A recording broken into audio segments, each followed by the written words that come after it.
Այս դատավարությունը մեր ազգային խայտառակությունն ու ամոթն է, հակաիրավական, հակասահմանադրական քայլ։ Սա պատրանք կամ ուղեղի մորմոք չէ, այլ ցավոք իրականություն,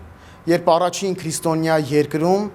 դատում են հայաստանյաց առաքելական Սուրբ եկեղեցու ընդհանրական հայրապետին և մյուս սրբազաններին։ Եվ ամենայն հայոց կաթողիկոսին մեղադրում են մի բանում, որը նրա կանոնական իրավունքն է։ Իրականում ոչ թե դատում են ամենայն հայոց կաթողիկոսին, այլ մեզանից յուրաքանչյուրին, որովհետև մենք ուզում ենք հավատարիմ լինել մեր ազգային քրիստոնեական ինքնությանը,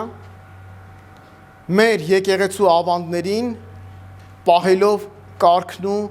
կանոնը։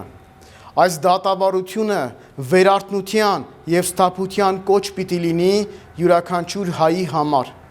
համախմբվելու հայաստանյաց առաքելական եկեղեցու շուրջ, պահպանելու մեր ինքնությունը և ամեն ինչ անելու, որ այլևս մեր նորանկախ երկրում այսպիսի երևույթներ չլինեն։